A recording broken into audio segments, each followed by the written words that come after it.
Ini adalah bermisi dalam marketplace.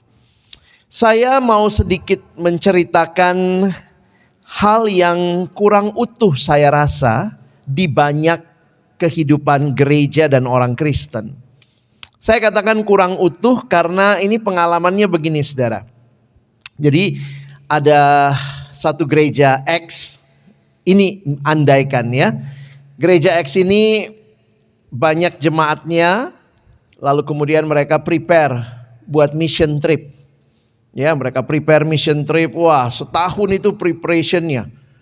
Diajarinlah jadi guru sekolah minggu, diajarin bagaimana menolong ekonomi masyarakat. Jadi waktu datang full tim begitu ya. Mereka mission trip selama 1 minggu. Datang ke salah satu desa di Kalimantan. Jadi bayangkan persiapan 1 tahun untuk pergi mission trip 1 minggu, dana disiapkan, tiket pesawat dan segala macam. Selesai 1 minggu pelayanan dilakukan, lalu jemaat pulang dan semua bangga. Kenapa? Kita sudah bermisi. Jemaatnya balik lagi ke kantornya, semua pergi pelayanan pekerjaannya masing-masing. Pertanyaan saya begini, gereja ini telah melakukan mission trip, orang Kristen telah melakukan mission trip 1 minggu di sebuah daerah yang tentunya membutuhkan pelayanan mereka. Nah, pertanyaannya waktu balik lagi dalam dunia pekerjaan 51 minggu dalam 1 tahun, itu namanya apa? Namanya ini. Hati-hati kita berpikir misi itu cuman kalau pergi ke sana. Tentu itu juga misi, saya tidak mengecilkan arti misi. Saya dosen bidang misiologi, tapi kesedihan saya adalah ketika orang hadir 51 minggu di dalam pekerjaannya dan tidak tahu untuk apa dia bekerja. We have nothing to do. Yang misi itu hanya kalau ke pedalaman, hanya kalau pelayanan ke tempat-tempat tertentu, terpencil, lalu kemudian kita memberitakan firman dan seterusnya. Nah, ini menjadi pertanyaan yang penting bagi kita. Bagaimana kita melihat pekerjaan kita di tengah-tengah dunia ini? Kita manusia dalam dunia ini, kira-kira Tuhan ciptakan kita ada tujuannya atau tidak? Pasti ada. Saudara, ketika bekerja di industri seperti ini, saya waktu lewat depan gitu ya, lihat semua tepung ditaruh begitu ya saudara ya. Saya suka bikin roti soalnya. Jadi kalau lihat misalnya tepung-tepungan begitu ya, pasti saudara bikin itu ada tujuannya kan? Dijual ke konsumen supaya bisa menolong dan tentunya olahan yang baik bisa dihasilkan. Tidak ada orang yang mencipta tanpa tujuan. Demikian juga dengan Tuhan kita. Nah, pertanyaannya, yang dicipta sadar nggak tujuannya? Pertanyaan ini, why on earth am I here for? Kadang kita pikir yang penting kan saya hidupnya sukses, Pak. Oke? How you define success? Banyak cara melihatnya. Ada yang bilangnya gini, kalau nanti kuliah ya, udah S1, S2, S3, teman saya kuliah terus gitu ya. Hebat banget loh. Ya nggak mau kalah lah. Samsung aja S25, masa gue cuma S3 gitu ya. Jadi ini terus mengejar. Karena buat dia sukses itu pencapaian akademis. Ada yang bilang ngapain pencapaian akademis kalau karirnya jelek. Ya jadi yang melihatnya karir itu segalanya. Ada yang melihat karirnya tambah tinggi tapi ternyata uangnya tambah dikit ya. Dengar Menteri Keuangan kemarin ngomongnya gitu. Lebih besar gajinya waktu jadi komisarisnya LPS daripada jadi Menteri Keuangan begitu ya. Jadi karirnya bisa tinggi, ternyata belum tentu pendapatannya tinggi, saudara. Ada yang cita-citanya sederhana. Yang penting I have a small family and live happily ever after. How do you define success? A bright future ahead. Jadi saudara yang dikasihi Tuhan, sadar atau tidak, kita sedang punya sebuah cerita. Kita sedang hidup di dalam sebuah masa di mana cerita itu jadi luar biasa. Sadar atau tidak, kita sedang menghidupi sebuah cerita. Makanya kalau lihat perkembangan sosial media, semua punya cerita. WhatsApp story, Insta story. Kalau saudara teliti melihat perkembangan, ini generasi yang senang bercerita dan sadar dia dalam sebuah cerita. Kemarin tahu-tahu status kita semua berubah ya. Jadi warna apa itu? Ya, karena menyesuaikan dengan cerita yang lebih besar dari bangsa ini. Jerome Pauline warnanya apa, kita ikut semua begitu ya. Kenapa? Karena ada cerita. Dan itu diceritakan. Sehingga banyak orang yang repost story-story terkait dengan kondisi bangsa. Saya kutip pendeta Timothy Keller, dia bilang begini, orang tidak bisa membuat apapun menjadi sesuatu yang masuk akal atau memiliki arti tanpa menempatkannya di dalam semacam alur cerita. Pasti ada ceritanya. Contohnya gini, kalau saudara cerita besarnya adalah uang, maka perhatikan semua pilihan-pilihan kehidupan pasti terkait dengan cerita besar itu. Sadar apa tidak? Tapi mari kita melihat lebih jauh lagi. Kalau hidup ini adalah sebuah cerita, maka sebuah kutipan mengatakan begini, if life is a story, there must be a storyteller. Nah, ini jadi pertanyaan bagi kita. Saudara dan saya adalah ciptaan, bukan pencipta. Kira-kira kalau kita punya cerita buat diri kita, pertanyaannya, pencipta kita punya cerita nggak buat kita? Harusnya iya. Ceritanya apa? Nah,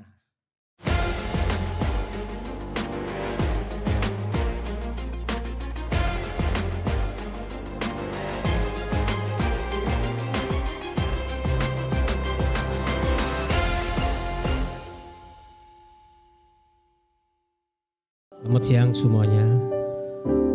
Ada sukacita? Amin.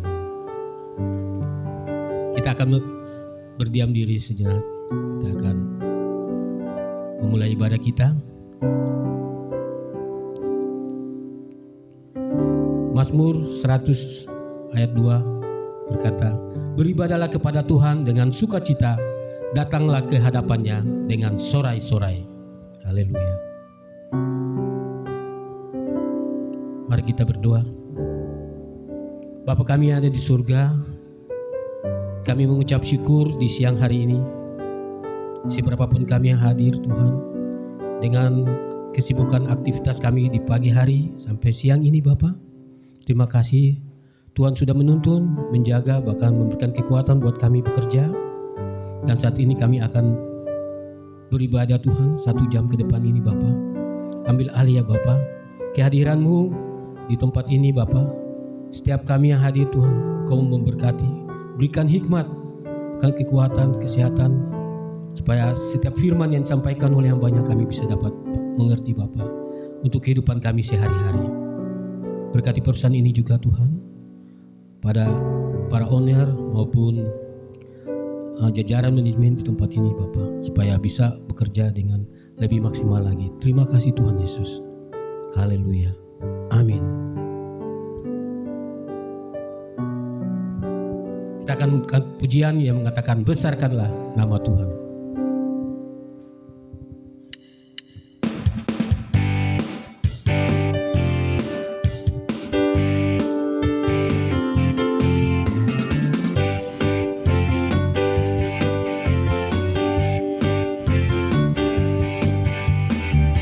Besarkan nama Tuhan, pujilah Dia. Kemurahannya besar, tiada terkira. Aku tak dapat balas betapa besar kasih-Nya. Oh, besarkanlah namanya. Nama Tuhan, pujilah Dia. Kemurahannya besar, Dia tiada terkira. Aku tak dapat balas betapa besar kasih-Nya. Oh, besarkanlah namanya, Tuhan yang ajaib, Tuhan yang kuasa, Tuhan yang menolong hidupku. Haleluya.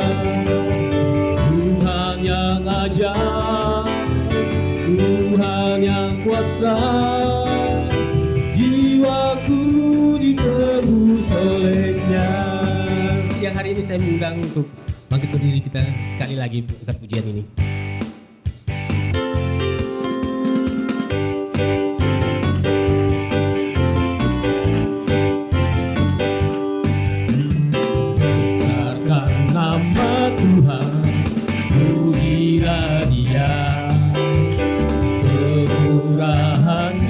Besar, tiada terkira.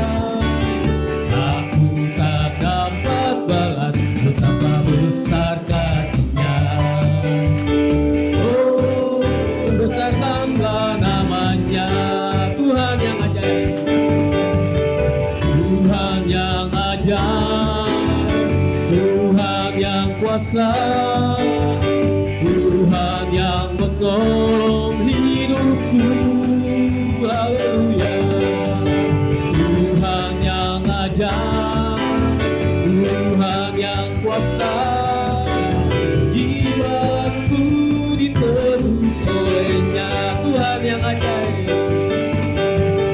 Tuhan yang ajaib, Tuhan yang kuasa, Tuhan yang menolong hidupku. Haleluya. Tuhan yang ajaib, Tuhan yang kuasa, jiwaku ditebus oleh-Nya. Jiwaku ditebus oleh-Nya. Jiwaku ditebus oleh-Nya. Haleluya. Yang Tuhan, terima kasih atas pujian. Saya persilakan duduk kembali. Kita akan masuk kepada kebenaran firman Tuhan. Kita akan mendengar firman Tuhan. Sebelumnya kita akan angkat pujian. Seringku tak mengerti.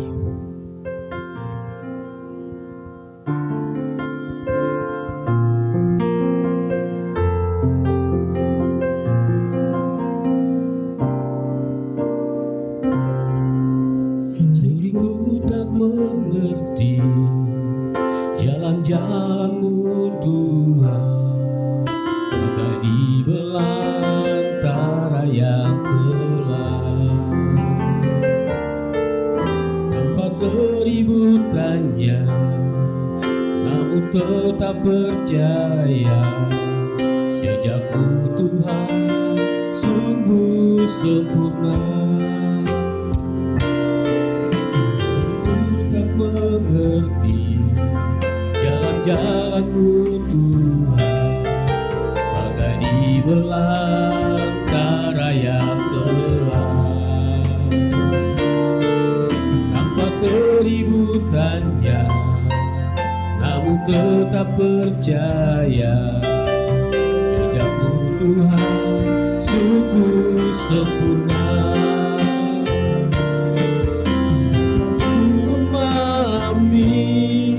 Semua yang Kau ingin, agar hidupku puaskan hati-Mu.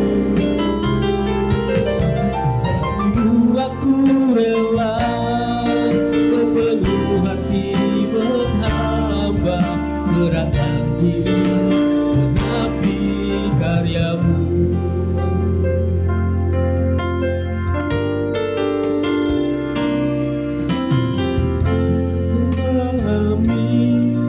Semua yang Kau ingin,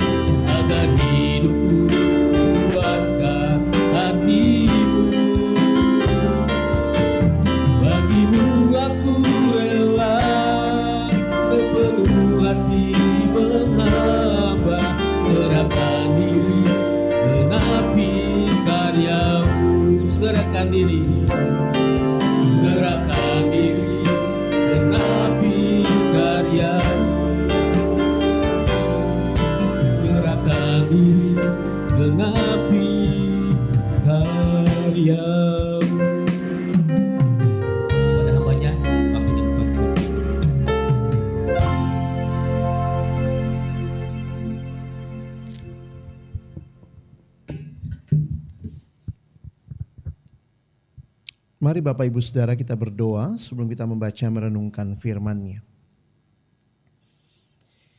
Kami datang dalam ucapan syukur, terima kasih Tuhan karena sungguh Engkau baik dan Engkau menyatakan kebaikan-Mu di dalam hidup kami. Terima kasih Tuhan memberi kesempatan kami boleh datang bersekutu, memuji, memuliakan nama-Mu. Dan tiba waktunya bagi kami untuk membuka firman-Mu ya Tuhan. Kami mohon, waktu kami membuka firman-Mu, bukalah juga hati kami. Jadikanlah hati kami seperti tanah yang baik, supaya ketika benih firman-Mu ditaburkan, itu boleh sungguh-sungguh berakar, bertumbuh, dan juga berbuah nyata di dalam hidup kami. Berkati hamba-Mu yang menyampaikan, semua kami yang mendengar, Tuhan tolong, agar kami bukan hanya jadi pendengar-pendengar firman yang setia, tapi mampukan dengan kuasa, dengan pertolongan dari Roh-Mu yang kudus, kami dimampukan menjadi pelaku-pelaku firman-Mu di dalam hidup kami, di dalam keseharian kami. Di dalam satu nama yang kudus, nama yang berkuasa, nama Tuhan kami Yesus Kristus, Sang Firman yang hidup, kami menyerahkan pemberitaan firman-Mu. Amin. Shalom. Selamat siang Bapak Ibu Saudara yang dikasihi Tuhan.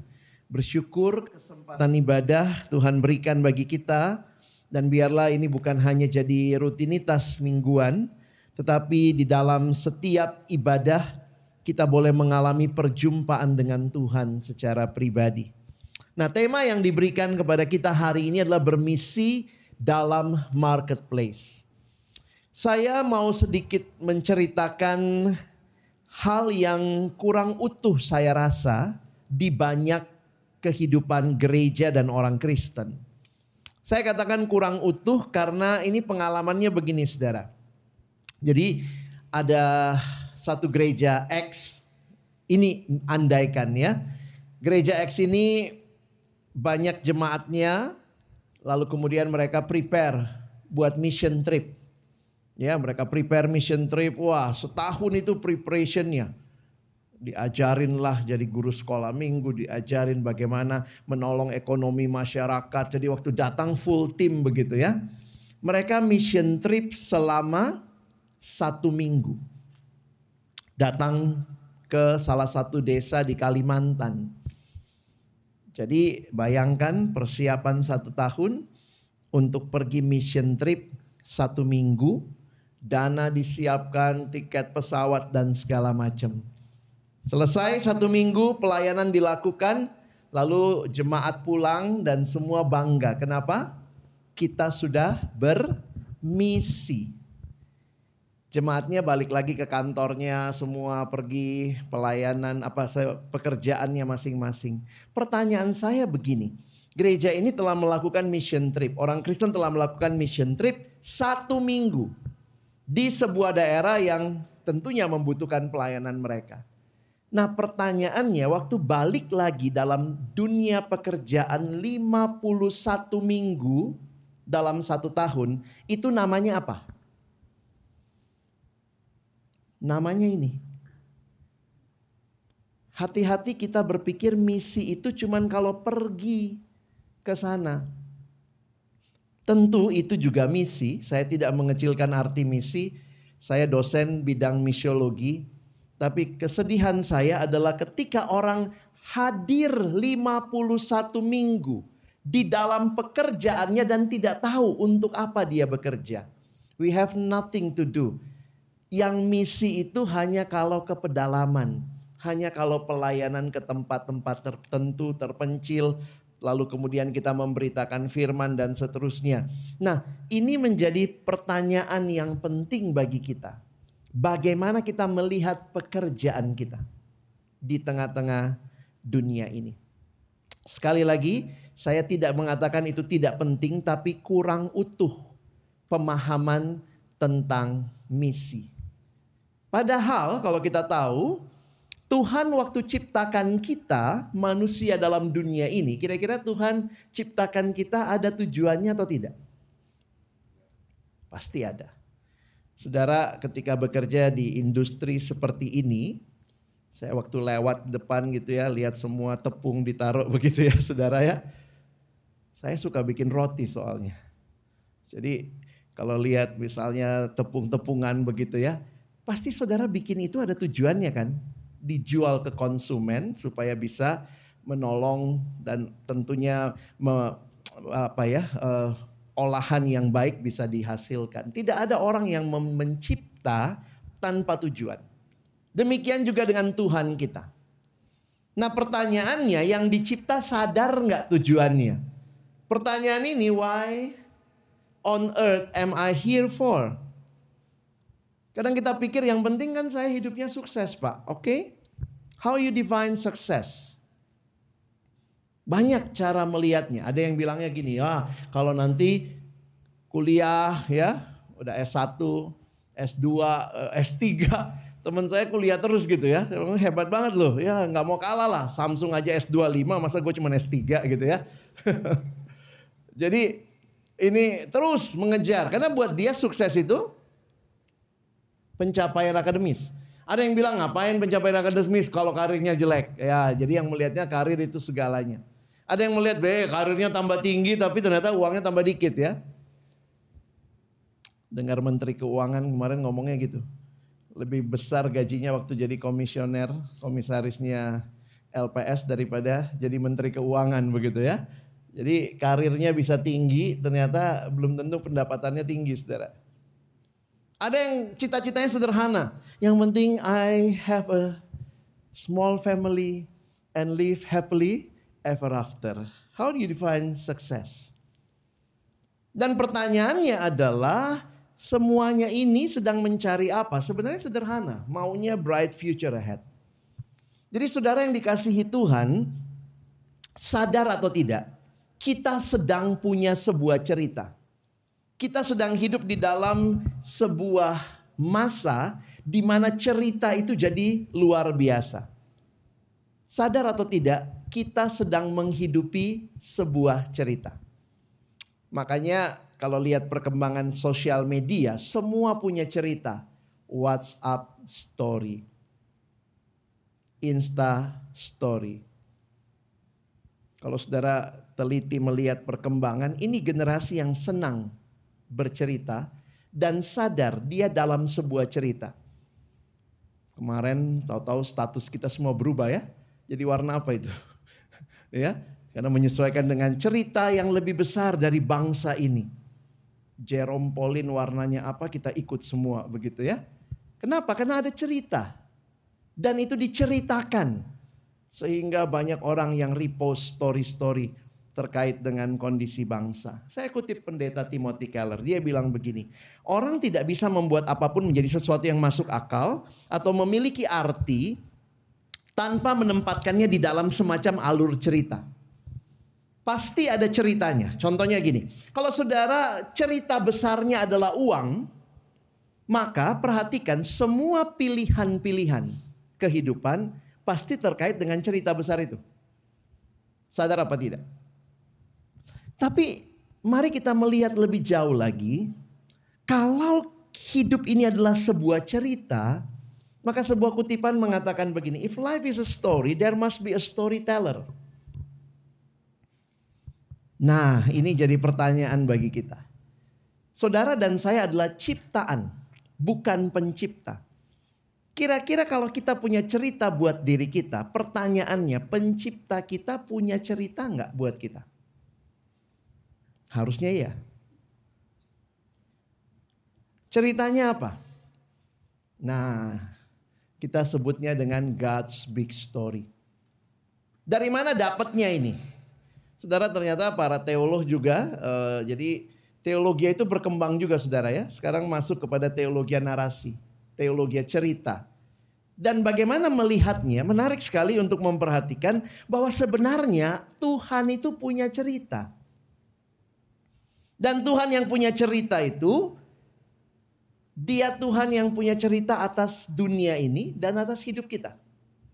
Nah, saya pinjam penjelasan sederhana dari seorang teolog bernama Christopher Wright dalam bukunya ini. Dia mencoba menggambarkan seperti apa ceritanya Allah. Dari mana sumbernya? Ya dari Alkitab dong ya. Nah dia bilang kalau Alkitab itu diperes saudara ya. Kalau saudara memeras Alkitab sedemikian rupa, maka sebenarnya pertanyaannya Alkitab itu ada satu cerita atau ada banyak cerita? Nah, itu pertanyaan dasarnya dia. Apakah di dalam Alkitab there is only one story or a collection of stories? Kita harus jawabnya dua-duanya. Kenapa? Ada kisah Adam, ada kisah Nuh, ada kisah Yusuf, ada kisah Potifar, Tante Potifar begitu ya. Ada collections of stories. Tapi at the same time, kalau saudara perhatikan dari Kejadian sampai Wahyu, ternyata ada satu cerita besar. Di mana Tuhan yang mencipta, dia Tuhan yang berjanji di Wahyu datang kembali. Jadi both at the same time, Alkitab adalah collection of stories, but also a single story. Nah, pendekatan ini dipakai oleh pendeta Christopher Wright. Dia bilang kalau Alkitab diperes, kira-kira itu cerita 6 babak. Gampangnya adalah 6 simbol ini. The Bible is like a drama with 6 acts or stages. Dan penjelasan ini menarik, dia bilang begini, kalau saudara ada yang nanya, Alkitab lu tentang apa sih? Kamu bisa jelaskan the whole Bible dalam 2 menit dengan gambar ini. Bahkan kalau nggak ada kertas, bisa pakai tisu di meja makan. Misalnya kalau lagi makan gitu ya. You want to know my Bible? This is my Bible all about. Apa ceritanya? Ternyata Alkitab dimulai dengan cerita penciptaan. Creation. Yang kedua, fall. Ada kejatuhan. Yang ketiga, setelah manusia jatuh dalam dosa, ternyata Allah memberikan janji, promise. Dan janji itu digenapi di dalam Kristus. Ini redemption. Dan apa akhirnya? Ternyata akhirnya ada new creation. Itulah kitab Wahyu. Creation, new creation. Kalau kita lipat 2, saudara, maka ini salib di tengah gitu ya. Kita sekarang hidup di nomor berapa? Saudara hidup di nomor berapa? 5 ya. Ya, nomor 2 ada yang nomor 2 gitu. Samping ular saya waktu itu gitu ya. Sempat selfie nggak? Kita hidup di dalam nomor 5. Karena Yesus belum datang kembali. Nah, pertanyaannya, nomor 5 ini apa? Pendeta Christopher Wright memberikan nama nomor 5 itu adalah mission. So, we are on a mission. Kita ada dalam sebuah misi. Sehingga kalau saudara mengerti dengan baik seluruh Alkitab, sebenarnya pertanyaannya begini. Siapa yang punya cerita? Apakah cara pandang orang Kristen begini? Saya punya cerita, lalu saya minta Tuhan masuk dalam cerita saya. Ayo masuk Tuhan. Atau Tuhan yang punya cerita, lalu Tuhan undang saudara dan saya masuk ke ceritanya. Saudara lebih setuju yang mana? Sebenarnya siapa yang punya cerita? Tuhan yang punya cerita.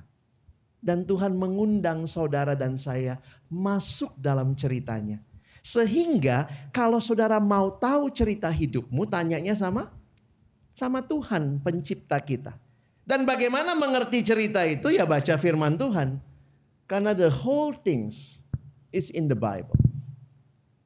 Jadi kira-kira begini, kalau kita lihat overlapping kisah kita ya. Kadang kita pikir ini cuma ceritaku. Tapi beberapa hari ini kita udah melihat juga, ini bukan cuma ceritaku, ini cerita bangsaku. Wah, kita naik nih. This is our story. Dalam gereja kita bisa bilang, this is our story as a Christian. But at the same time, the whole of the story is in God's big story. Sehingga saudara dan saya ingat, hidup kita adalah suatu cerita dalam cerita besar Allah. We are here for a reason. Tidak ada dari kita yang lahir dan hadir hanya karena kebetulan. Termasuk berarti apa? Seluruh keberadaan kita. Saudara bisa sebut di situ bagaimana kita bicara pilihan menikah, berkeluarga, punya anak. Ini semua dalam rangka God's story. Kalau kita mau lihat dengan baik. Dengan memahami God's big story ini, kita seharusnya mengerti bahwa seluruh keberadaan kita, kehidupan kita, keluarga kita, pekerjaan kita, bukanlah tanpa arti ataupun tanpa sebab. Karena God's big story ini menempatkan saudara dan saya sebagai partisipan dalam cerita besar Allah. Apa yang kita lakukan harus dilihat sebagai bagian dari keseluruhan kisah Allah dalam dunia ini. Itu cara pandang Kristen namanya. How we see our life. Ini bukan hidupku lalu Tuhan cuma jadi semacam apalah ya, kasih konfirmasi, kasih ACC gitu ya. Kalau kita kayak bawa proposal ke atasan kita, nih ACC tolong ya. Tapi ini adalah Tuhan yang punya cerita. Seperti saudara direkrut di perusahaan ya. Ini bukan cerita saudara, pasti ada maksudnya, manajemen tentu ya. Lalu kemudian saudara ditaruh di situ, ditawarkan, mau nggak di situ? This is not your story, this is not only your story kalau mau pakai istilah itu ya. Karena tetap ada bagian cerita saudara. Nah, menariknya saudara, kita harusnya menemukan find your place in God's story. Termasuk kehadiran kita di perusahaan ini bukan cuma nyari duit supaya bisa makan keluarga kita. Tapi tanya lebih jauh lagi, Tuhan mau apa? Kenapa di sini Tuhan tempatkan saya? Tuhan, apa yang kau rencanakan di dalam kehadiranku, di tempatku bekerja? Sehingga ini menjadi sikap Kristiani kita. Kenapa? Karena kita tahu we are on a mission. Kalau saudara punya hobi-hobi tertentu ya, apa? Pedal misalnya ya. Kita pun harusnya bisa menempatkan how we see our hobby in line of God's big story. That we are on a mission. Nah, ini cara pandang yang saya harap kita boleh pahami. Jadi sebenarnya kalau kita terlibat dengan dunia, orang Kristen dikatakan punya misi di marketplace. Di mana saudara hadir ini kan namanya marketplace ya. Pendeta hanya khotbah hari Minggu. Selebihnya jemaatnya yang sedang berkhotbah di hari lain di mana? Di pekerjaan. In the marketplace. Jadi orang Kristen kita punya visi teologis untuk terlibat dalam dunia. Dan visinya dari mana? Dari pencipta kita. Pencipta yang mau saudara dan saya terlibat dalam dunia ini. Misalnya Tuhan Yesus dalam doanya bilangnya, Tuhan, aku tidak meminta Engkau, Bapa, aku tidak meminta Engkau mengambil mereka dari dunia. Tapi kuduskanlah mereka di dalam dunia. Dan Yesus berkata, aku mengutus mereka ke dalam dunia. Sehingga ini visi teologis kita. In the world, but not of the world. Murid Kristus harusnya di dalam dunia, namun bukan dari dunia. Berarti kehadiran kita di tengah pekerjaan kita harus mengikuti prinsip ini dong ya. Karena kan ceritanya cerita Tuhan. Hadir di sana tapi jangan jadi bagian dari kerusakan dunia. Tidak ada alasan karena semua korup ya saya ikut korup gitu ya. Karena semua gak disiplin gue juga lah gak disiplin gitu ya. Karena kita panggilannya bukan cuma panggilan perusahaan. Makanya sebenarnya kalau saudara kalau saudara jadi orang Kristen yang baik ya, disupport perusahaan untuk mengadakan ibadah dan seterusnya, yang dapat benefit juga pasti perusahaan ya. Karena kita dibangun ya secara rohani. Ya, jadi makanya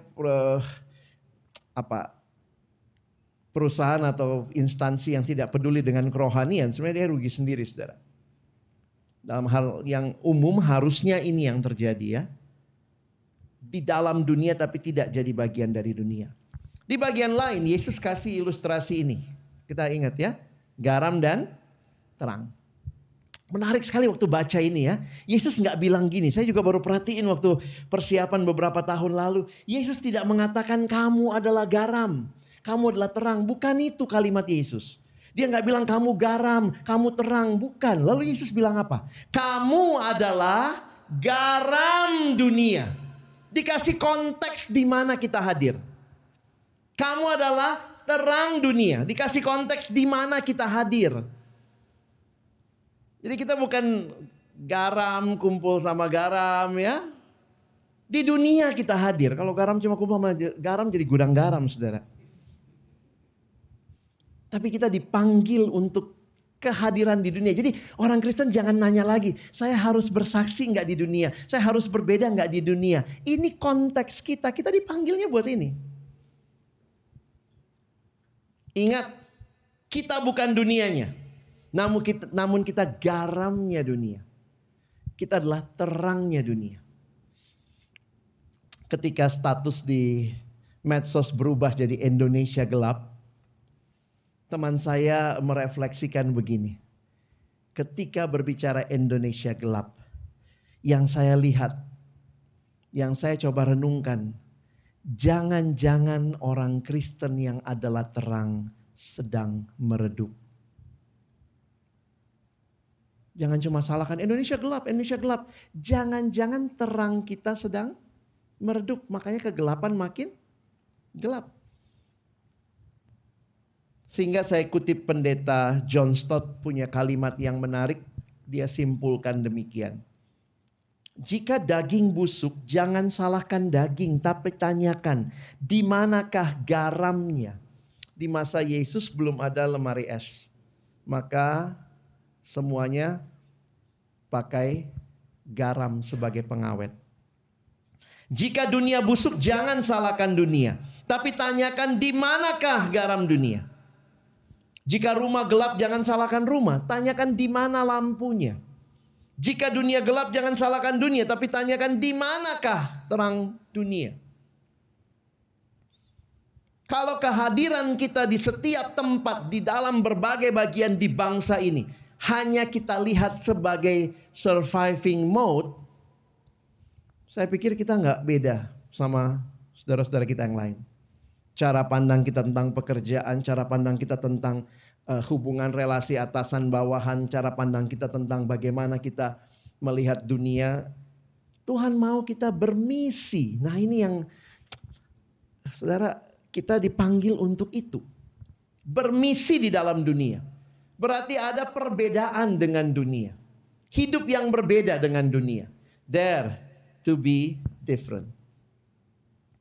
Saudara, salah satu yang menarik itu ilustrasi ikan ya. Saudara pernah lihat ikan? Ya, pernah, jangan lihat sampingnya ya.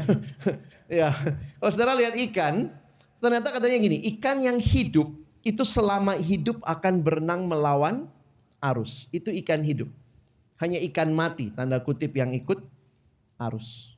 Ini menarik nih. Lalu yang kedua tentang ikan, meskipun kita nangkap ikannya di air laut yang asin, daging ikannya tetap tawar ya. Bahkan di beberapa daerah tuh sampai manis gitu rasanya kalau makan ikan di sana ya. Ini masalah apa ini?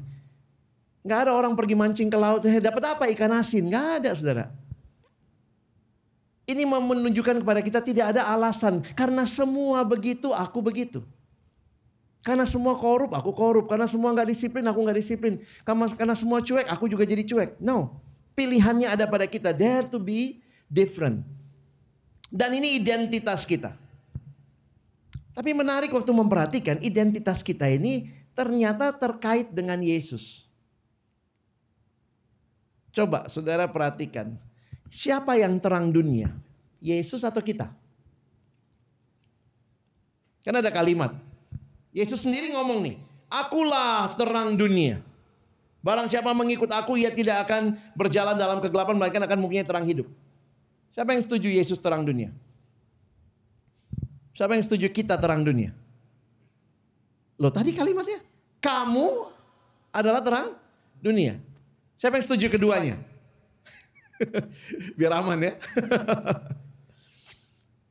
Akhirnya saya sadari, Tuhan Yesus terang dunia, kita juga terang dunia. Bedanya apa? Tuhan Yesus sumber terang, kita bukan. Kita hanyalah memantulkan terang itu. Jadi kalau saudara dan saya mau bersinar, pastikan miliki relasi dengan sumber terang. Kita kayak bulan kali saudara ya. Bulan kan tidak bercahaya sendiri. We are not called to shine our own light. We are called to reflect His. Dan karena itu, bagian kita adalah hidup sebagai anak-anak terang. Di mana hidupnya? Di dalam dunia. Dunia ini bukan cuma sekadar tempat kita tinggal, tapi ternyata ada misi kita di dalamnya. Saya kutip kalimat pendeta John Stott, dia bilang begini, dunia ini harus merupakan keprihatinan orang Kristen. Bukan saja karena ia hidup di dalamnya, melainkan juga karena orang Kristen adalah mitra kerja Allah dalam memulihkan dan membaharui dunia ini.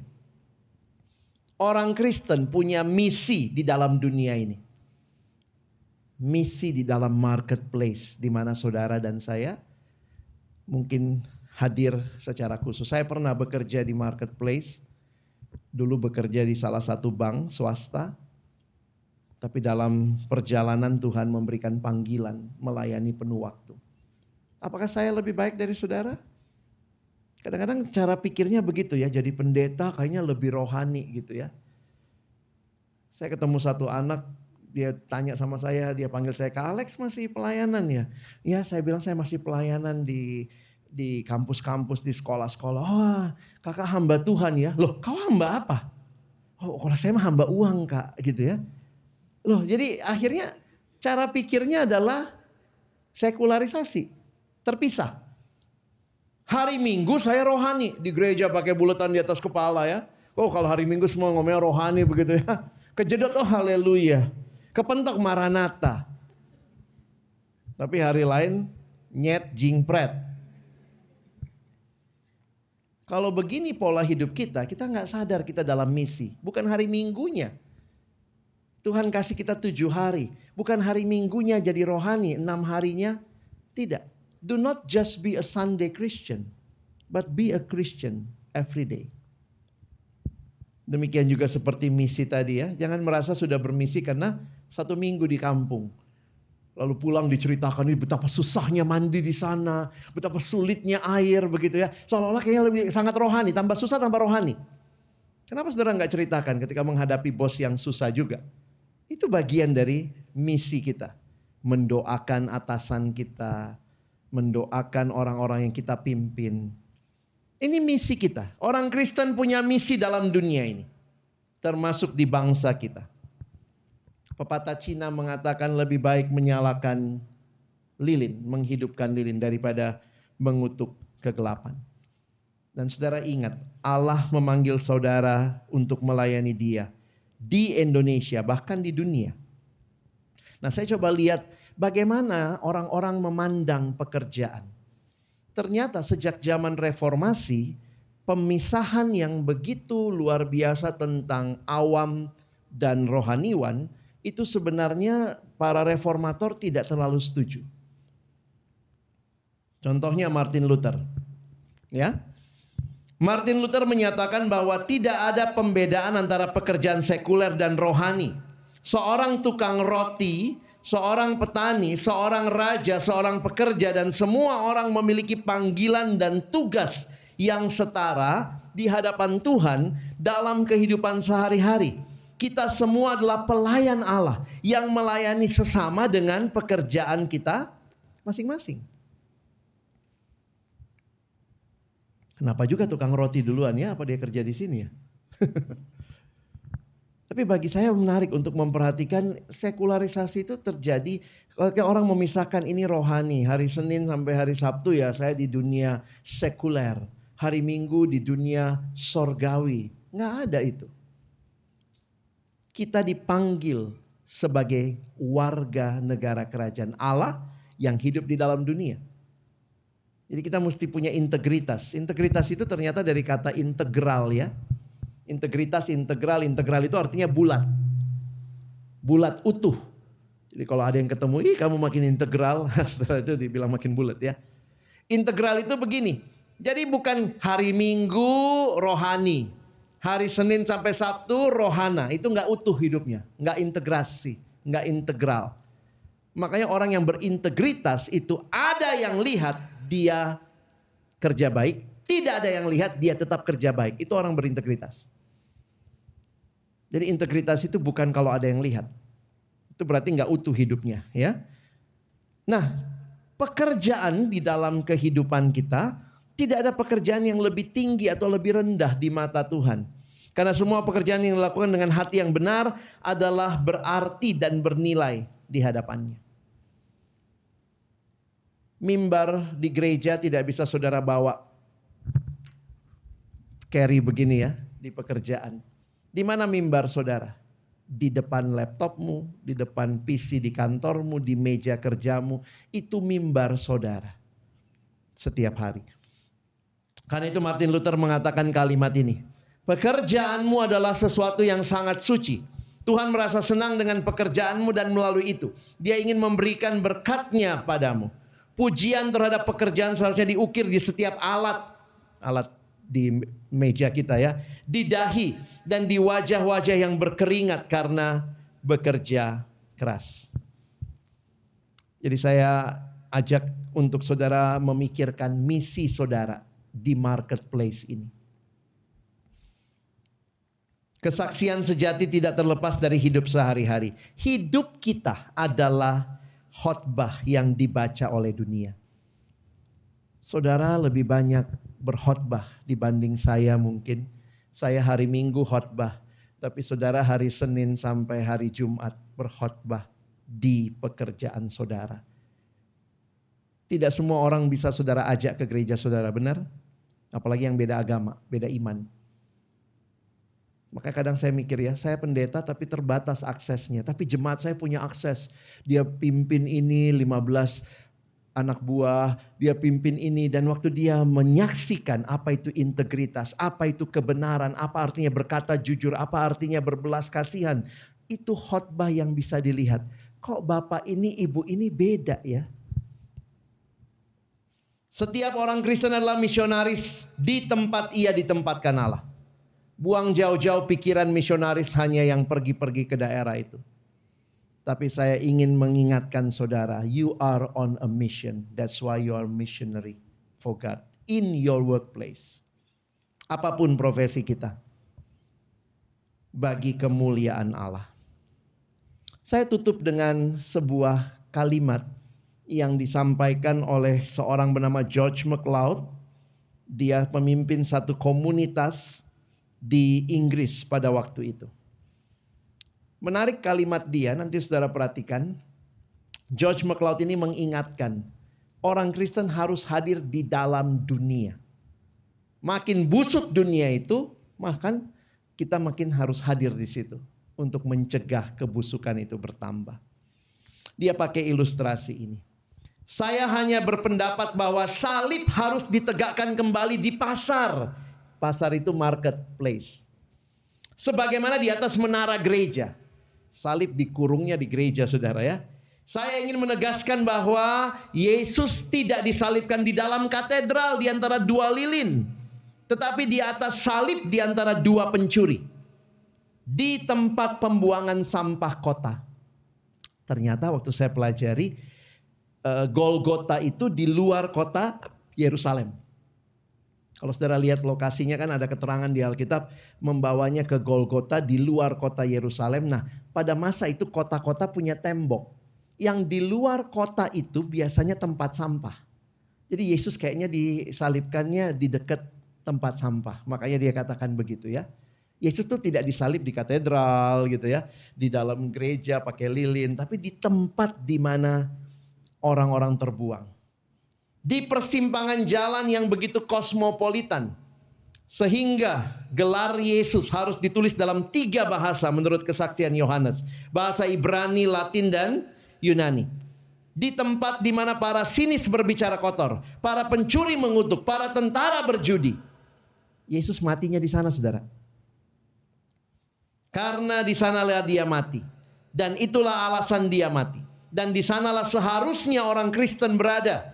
Serta itulah yang seharusnya diperjuangkan oleh orang-orang Kristen. Saudara dan saya adalah misionaris Allah.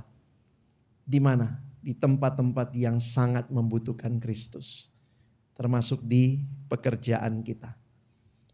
Di marketplace ini saudara dan saya punya panggilan. Untuk menjadi saksi Tuhan menjadi berkat, membawa kebenaran Allah, kekudusan, keadilan hadir di sana. Susah Pak? Ya memang susah.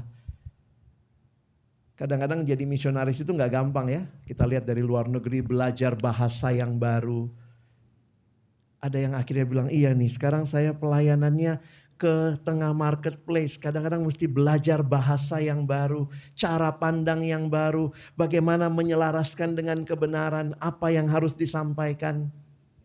Tapi kiranya kita punya keyakinan ini dulu ya.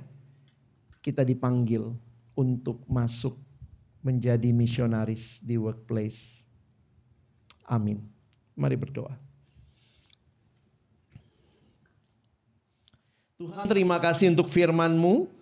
Terima kasih untuk pemahaman yang Kau berikan bahwa kami ada di dalam dunia milik Allah. Kami hidup dalam cerita Allah yang begitu mengasihi dunia ini sehingga Tuhan utus kami jadi garamnya dunia, jadi terangnya dunia. Karena itu kami mohon berikan hati yang terus mengingat panggilan kami. Sehingga kami melihat pekerjaan yang kami lakukan mungkin begitu rutin sebagai bagian dari penyembahan kami kepada Tuhan. Bagian dari kami memberi yang terbaik kepada Tuhan dan sesama yang Tuhan hadirkan di sekitar kami. Sekali lagi terima kasih. Tolong kami bukan cuma jadi pendengar firman tapi jadi pelaku firman-Mu. Dalam nama Yesus kami berdoa. Amin. Terima kasih pada hambanya yang sudah menyampaikan kebenaran firman Tuhan. Semuanya diberkati di siang hari ini. Amin ya, kita diberkati. Saatnya kita akan mendengarkan warta 12 September 2025. Terima kasih atas pelayanan Bapak Pendeta Alex Nanlohi. Tuhan memberkati dan keluarganya. Kegiatan doa bersama akan dilakukan setiap hari, Rabu secara hibrid, via meeting di ruang internal audit, bisa lewat Zoom dan sampaikan di WA El Sadai. PD berikutnya Jumat 26 September 2025, yaitu teladan sebagai duta Injil. Pembicaranya adalah Bapak Pendeta Frans Pasaribu. Oke, terima kasih rekan-rekan yang dikasih Tuhan sudah kita sudah beribadah dan sudah sampai di ujung ibadah kita. Pada Bapak Pendeta untuk doa berkat dan doa penutup. Mari Bapak Ibu sekalian kita berdiri. Kita akan menutup. Nanti di akhir kita nyanyikan pujian Bapa terima kasih. Kembali kami bersyukur untuk kesempatan ibadah yang Tuhan berikan. Terima kasih untuk firman yang boleh kami renungkan bersama. Tolong kami menghayati kehadiran kami di dalam dunia milik Allah. Sebagai misionaris-misionaris-Mu ya Allah. Yang punya misi membawa shalom Tuhan juga di dalam pekerjaan kami. Berkati pekerjaan kami semua menjadi pekerjaan yang memuliakan Tuhan dan jadi berkat bagi sesama. Berkati juga setiap hal yang jadi pergumulan kami. Kami mau taruh dan bawa kepada Tuhan. Bagi saudara-saudara kami yang mungkin sedang dalam kondisi kelemahan tubuh, Tuhan yang memulihkan. Mereka yang sedang berduka, Tuhan yang menghiburkan. Mereka yang bersuka cita, Tuhan sempurnakan sukacita mereka di dalam Engkau. Berkati terus perusahaan di mana kami bekerja di tempat ini, menjadi perusahaan yang juga membawa kesejahteraan bagi masyarakat bangsa kami. Berkati untuk setiap pekerjaan kami di bagian bidang kami masing-masing. Kami boleh terus belajar memberi yang terbaik kepada Tuhan dan sesama. Terima kasih. Berkati persekutuan doa kami. Ada banyak teman-teman yang mungkin belum bisa bergabung. Tapi biarlah Tuhan yang kiranya juga menolong mereka. Makin mengerti dan memahami kehendak-Mu. Dalam hidup dan pekerjaan mereka. Berkati keluarga kami masing-masing. Menjadi keluarga yang juga memuliakan Tuhan. Ada dalam cerita besar Tuhan. Ada dalam misi Tuhan. Sehingga pilihan-pilihan yang kami buat sebagai pribadi maupun keluarga. Menyatakan kemuliaan bagi Tuhan. Terima kasih. Sekali lagi kami bersyukur. Kami akan kembali ke dalam tugas aktivitas kami. Sampai selesai kami pulang nanti Tuhan yang menyertai dan bersama dengan kami. Saudara-saudara yang dikasihi Tuhan, kini arahkan hatimu kepadanya. Dan terimalah berkat-Nya. Kiranya kasih karunia dari Tuhan Yesus Kristus, kasih yang kekal dari Allah Bapa di dalam pimpinan, penyertaan, persekutuan Roh Kudus menyertai saudara sekalian, menyertai keluarga saudara, menyertai pekerjaan saudara, menyertai keluar masukmu dari sekarang sampai selama-lamanya. Amin. Bapa, terima kasih. Bapa, terima kasih. Bapa, terima kasih. Bapa di dalam surga, ku berterima kasih.